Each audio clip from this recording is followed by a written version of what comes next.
Olá! Hoje nós vamos conversar um pouquinho, fazer uma breve reflexão sobre a lei da igualdade. Allan Kardec trabalha na terceira parte de O Livro dos Espíritos, as leis morais, ou seja, especificamente as leis que regem a nossa conduta ética moral. Então nós vamos nos aprofundar um pouquinho hoje, ou vamos trabalhar neste momento, a lei de igualdade, que é uma das leis que ele desmembra para nós nessa terceira parte do Livro dos Espíritos. Vamos analisar, então, a questão 803 do Livro dos Espíritos, que diz o seguinte: perante Deus, são iguais todos os homens?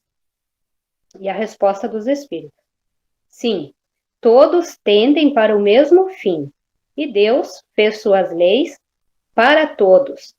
Dizeis frequentemente: o sol, luz para todos, e enunciais assim uma verdade maior e mais geral do que pensais. Todos os homens estão submetidos às mesmas leis da natureza. Todos nascem igualmente fracos, acham-se sujeitos às mesmas dores, e o corpo do rico se destrói como o do pobre. Deus a nenhum concedeu superioridade natural, nem pelo nascimento, nem pela morte. Todos a seus olhos são iguais.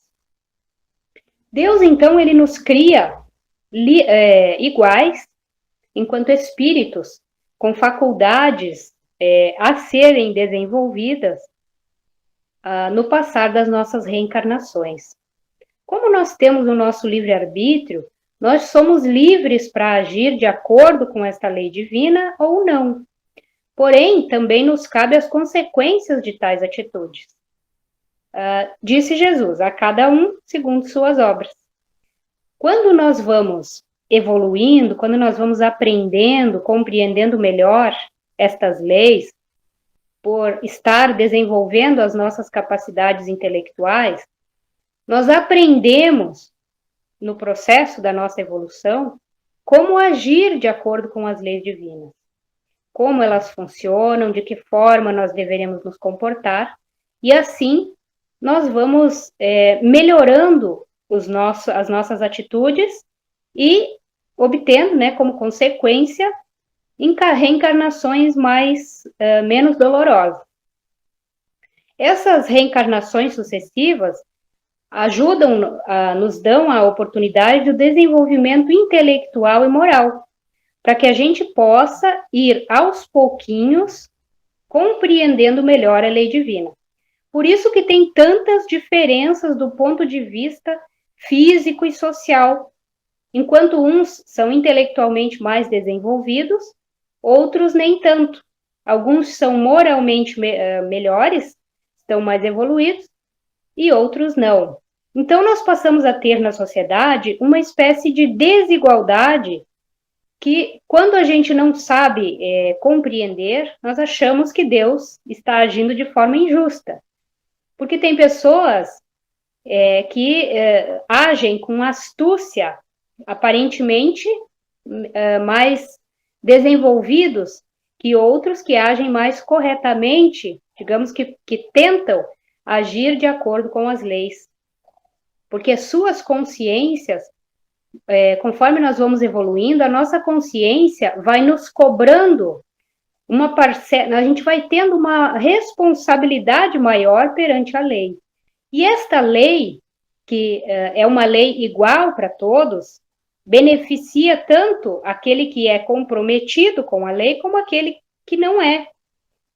Aí nós vamos recolher, em próximas reencarnações, as consequências daquilo que nós agimos de forma incorreta, recolheremos consequências, às vezes, desastrosas, dolorosas.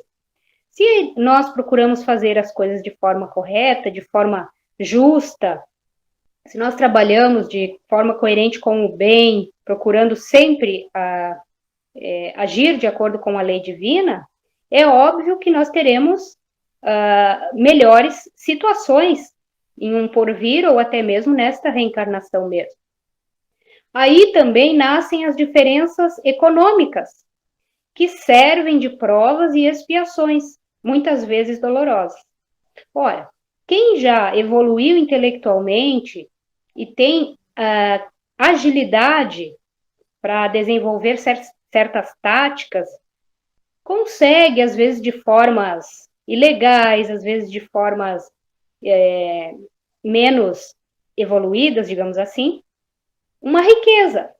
Até consegue ficar rico, até consegue acumular muito dinheiro, às vezes de forma não tão boa, às vezes de forma inconsequente, mas é o desenvolvimento intelectual. Um dia terá que devolver à sociedade aquilo de que fez mau uso. Então, assim como perante as leis assim também, né, socialmente e economicamente falando, mulheres e homens também são iguais perante a criação. Porém, as mulheres têm as suas provas condizentes com a sua natureza, são mais leves. Os homens, por terem uma estrutura física mais forte, por serem de natureza mais forte, terão provas que exijam mais força, na maioria dos casos. Mas todos somos iguais perante Deus no que diz respeito à situação de espíritos, dos quais, mais adiante, no próprio livro dos Espíritos, nós vamos compreender, aliás, mais anteriormente, em questões que fala sobre os espíritos, nós vamos ver que o espírito, na verdade, não tem um sexo definido, nós reencarnamos, ora, como homens, ora, como mulheres. Então, nós, espíritos, somos iguais perante Deus. Na questão 822, Kardec também vai trabalhar a questão do homem e da mulher. Ele diz o seguinte: sendo iguais perante a lei de Deus, devem os homens ser iguais também perante as suas leis humanas? O primeiro princípio de justiça é este: não façais aos outros o que não quereríeis que vos fizessem. Assim sendo, uma legislação para ser perfeita, perfeitamente justa, deve consagrar a igualdade dos direitos do homem e da mulher? Quer dizer, Kardec está perguntando, na sociedade, os homens e mulheres têm que ter os direitos exatamente iguais? Aí a resposta dos espíritos: dos direitos, sim. Das funções, não. Preciso é que cada um esteja no lugar que lhe compete. Ocupe-se do exterior, o homem, e do interior, a mulher. Cada um de acordo com a sua aptidão. A lei humana, para ser equitativa, né, justa, deve consagrar a igualdade dos direitos do homem e da mulher. Todo privilégio a um ou ao outro concedido é contrário à justiça. A emancipação da mulher acompanha o progresso da civilização. Sua escravização marcha de par com a barbárie. Os sexos, além disso, só existem na organização física, visto que os espíritos podem encarnar num e noutro. Sob esse aspecto, nenhuma diferença há entre eles. Devem, por conseguinte, gozar os mesmos direitos. O que nós precisamos compreender aqui é que, como nós temos os mesmos direitos, perante a lei, nós também teremos as mesmas responsabilidades. E é isso que, às vezes, quando a gente olha para uma sociedade que nos parece tão injusta, tão incompreensível, tão, às vezes, até tão grosseira, parece que Deus está sendo extremamente rígido com alguns e está dando muito a outros. Mas, quando a gente compreende que somos espíritos em processo evolutivo e que cada um tem exatamente aquilo que organizou para si, aquilo que conquistou em suas etapas anteriores, nós vamos percebendo que Deus, desta forma, fica muito mais justo e bom, porque nós vamos entender que ele não concede direitos a mais, nem dá a uns a menos do que outros. Cada um recebe exatamente aquilo que trabalhou para conquistar. E aí o Espírito continua dizendo: concluímos que a lei divina é eterna e perfeita. Além disso, é justo e boa, assim como o próprio Criador.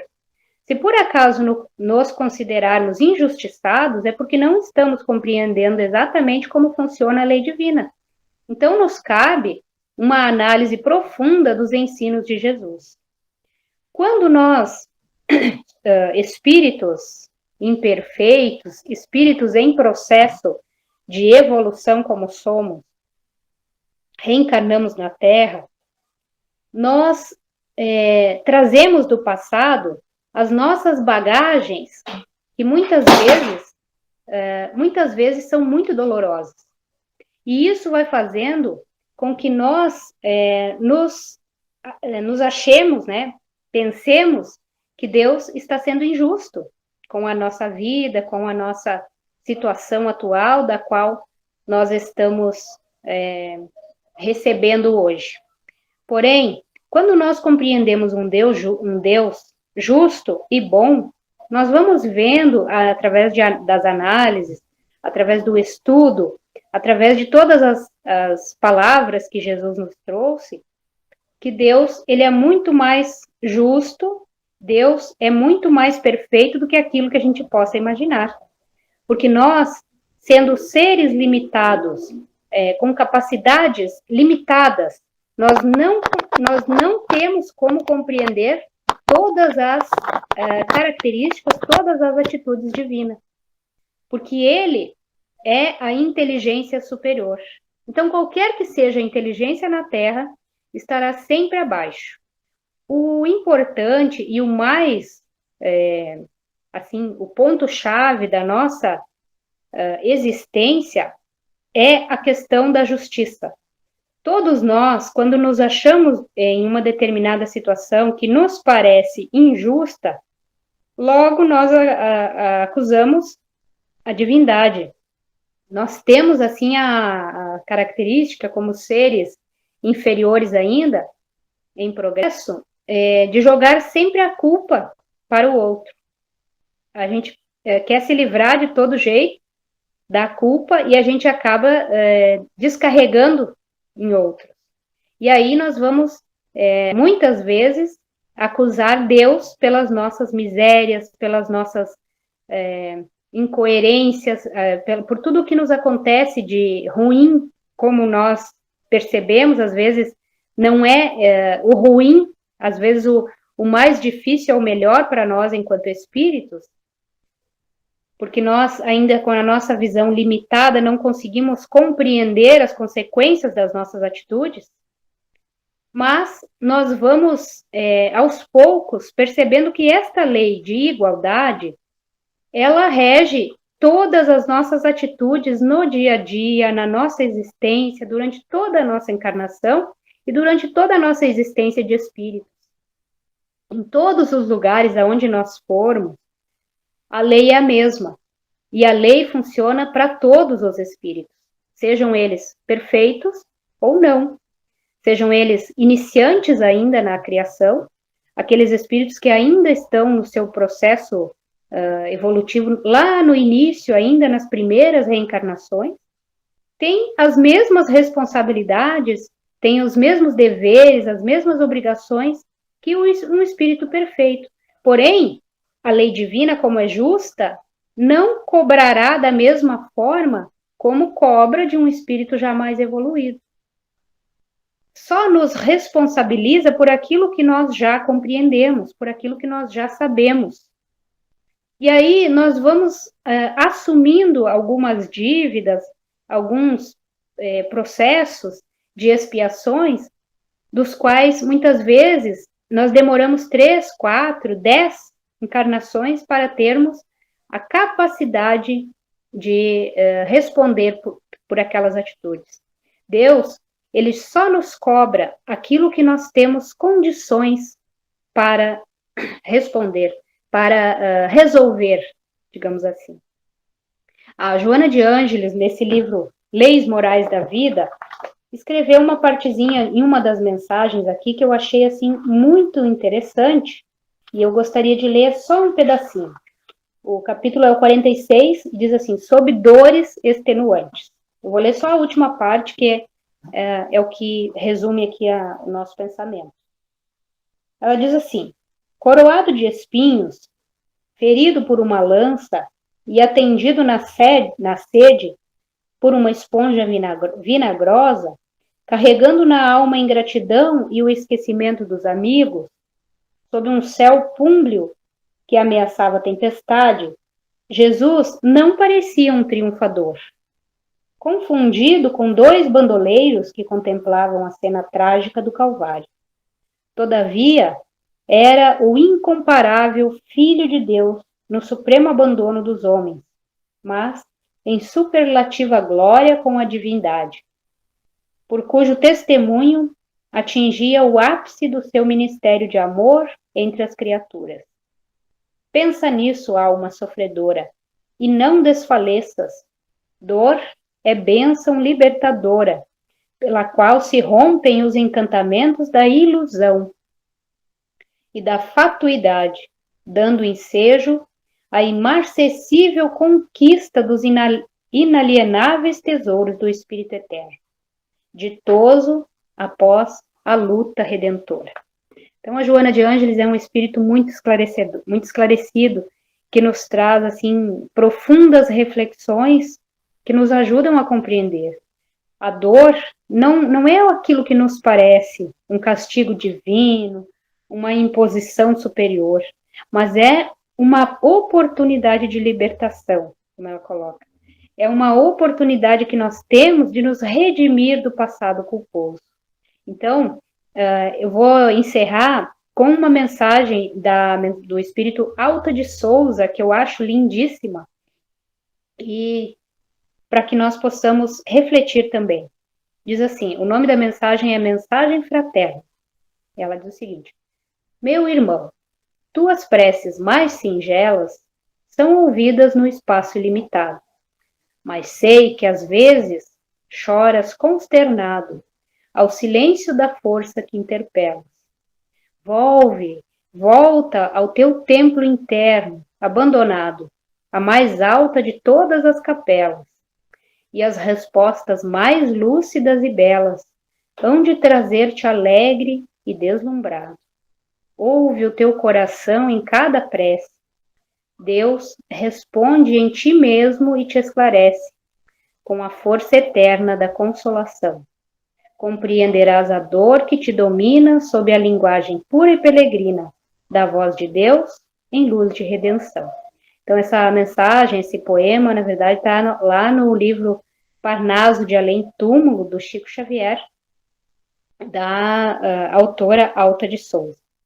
Então, que nós possamos, com essa mensagem, refletir um pouquinho sobre a importância do autoconhecimento para a nossa evolução. Porque quando nós conhecemos a nós mesmos, quando nós passamos a nos avaliar intimamente, é que nós vamos compreendendo melhor a lei divina e assim entendendo que Deus é superior em bondade, em justiça e em amor.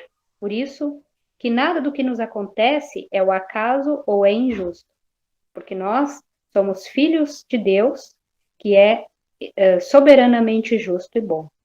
Então, com essa mensagem, eu vou encerrar, então, vamos elevando o nosso pensamento, buscando Jesus, buscando os amigos da nossa harmonia superior, que possam estar conosco neste momento, nos ajudando cada vez mais a refletir, a compreender, a nos tornar seres melhores. Muito obrigada, Jesus. Que a tua paz permaneça conosco, hoje e sempre. Que assim seja.